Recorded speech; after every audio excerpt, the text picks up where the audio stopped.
Welcome back to another episode. So today we are discussing awakening the master trickster and the dark side of the womb and what does it mean in our daily life.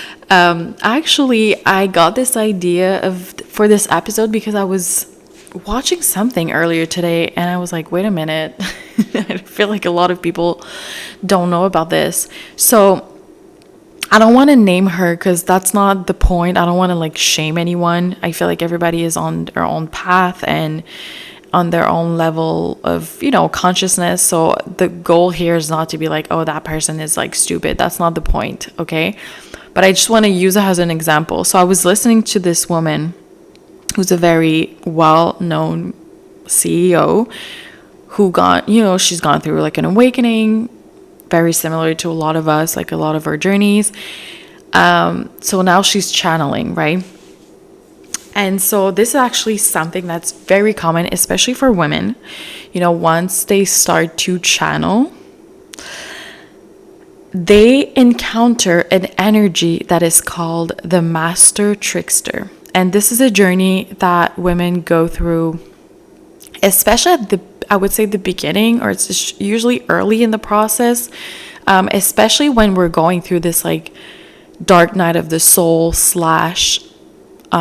Venusian underworld journey, right? When we're sometimes lost, or we don't know our power. We know that we have something within us, but we don't know what, or we're confused about our purpose, right? What's next? We're like, what's next? Can I get some clarity here? What is going on here? So when we're in this type of energy, a lot of times subconsciously, we are still plugged into the patriarchal God, right? We're still plugged into the spiritual programs to either be saved or save someone else, or to control or be controlled. What else? It's usually a secret desire to be a master or a slave, or to dominate or to submit. So the trickster energy is usually very present within tantric circles, when there's a lot of these spiritual retreats where there's a lot of sexual energy, because sexual power is open without pure love most of the time. And so I was listening to that woman today, and she was channeling, and she was saying these things for example, she said that she is friend with the architect of the Matrix. But for me, when someone says that, it tells me that that person is still operating from a lower state of consciousness where they see duality. Because I was listening to her and I was like, babe, you are the architect of the Matrix. What are you talking about? And I wasn't getting mad. I was just she's saying those things. And obviously she is channeling her higher self, but her higher self is babe, you are the architect. She's I'm really good friends with her. No shit, it's you.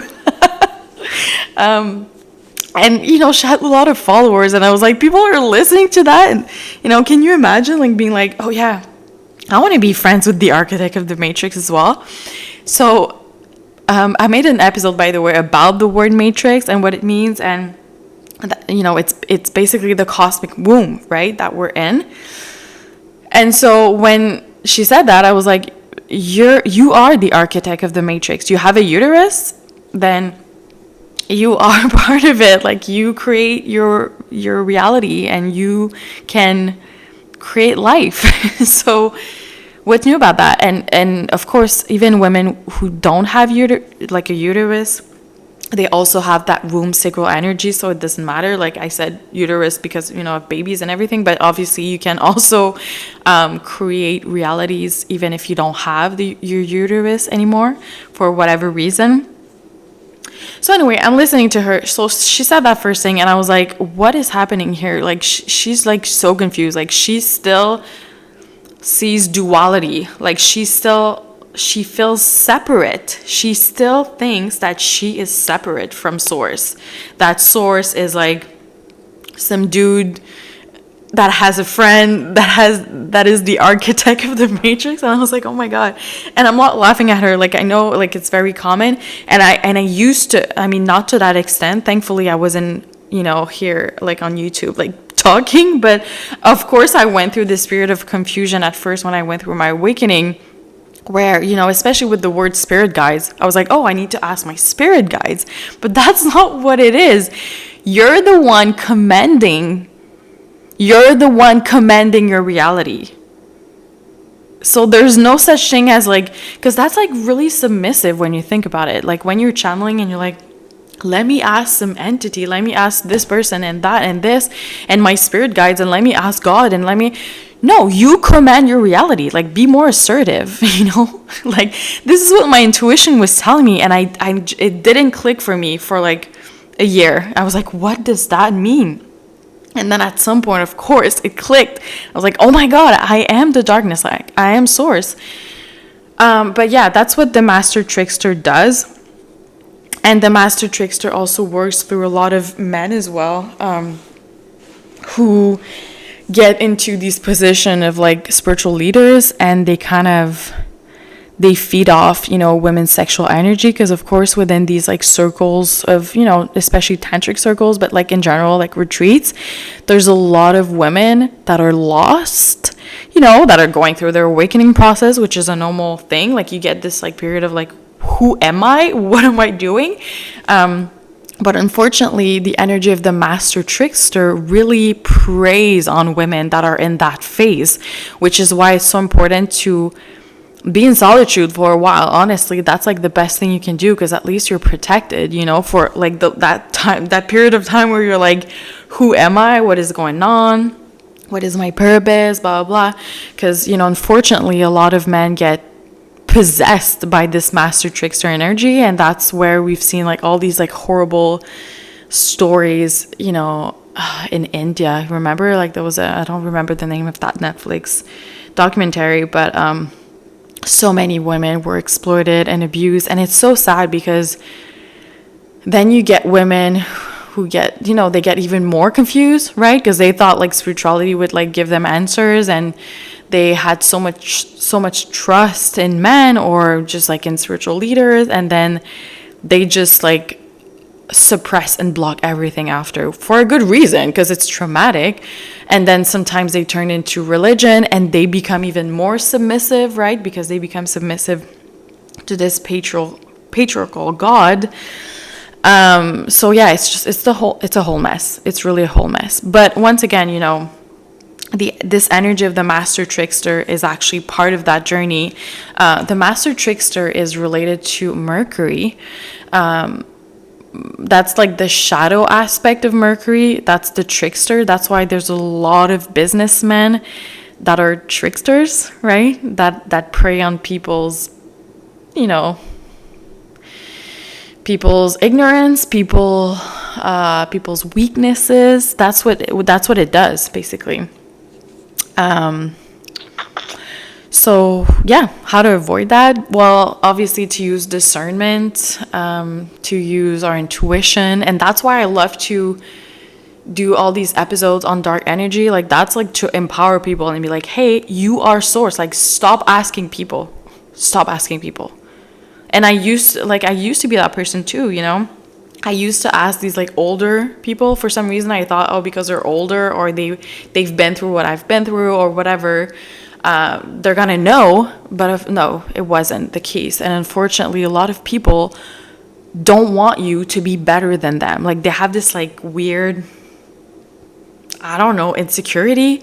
Like, I want my student to become better than me. Like, what do you mean? Like, I want my children to become better than me. Like, that's the point. Like, that's literally the point. I want people to, like, fly with their own wings and have the information and the knowledge and the wisdom to find solutions on their own. And that's for my children, that's for my students, like everybody, And I'm not, like, an insecure person. Like, if someone makes more money than me, like, good for them. I'm happy for them, Like, it's so bizarre. But yeah, a lot of people have that, and they have this, like, I don't know, like, subconscious fear of, like, people, like, doing better than them. I don't know what it is. And so, so a lot of times when we are in these like more vulnerable states, especially when we're going through a dark night of the soul, an awakening, and things are just like very chaotic and very confusing in general, the last thing we want to do is expose ourselves to, predators and tricksters and whatever. But once again, it's part of that journey still. Part of that journey is to understand your power and understand who you are and understand what you can create. And of course, it's very triggering, especially when it comes to the womb, right? Because the womb, the sacral chakra, is where we have the deepest, darkest wounds, like the most painful ones.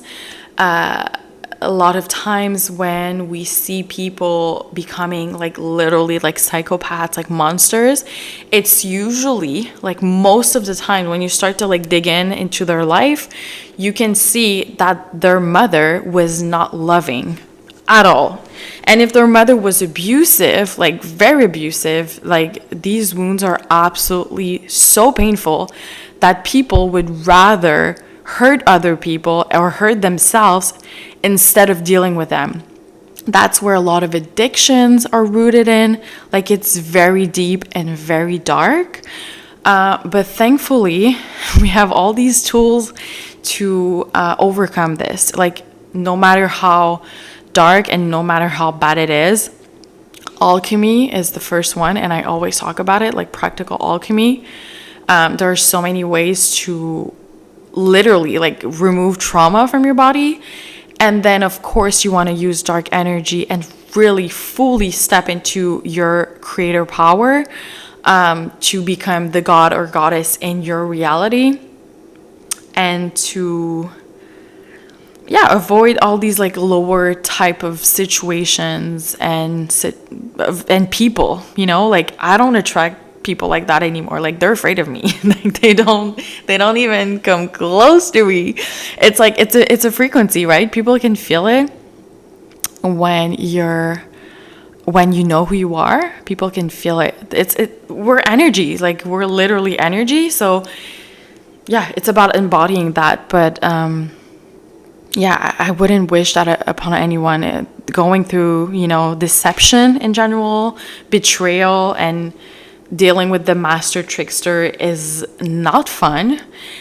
It's very painful. And of course, there are ways to avoid this. And like I said, to be a little bit, alone and in solitude in nature when you're going through an awakening is the best possible scenario, because you're not being distracted. You're not being tricked. You're not being deceived. And you're really strengthening your connection to your inner source with your intuition, right? So that's it for today's episode. Let me know if you have any comments, questions, suggestions, and I'll see you tomorrow.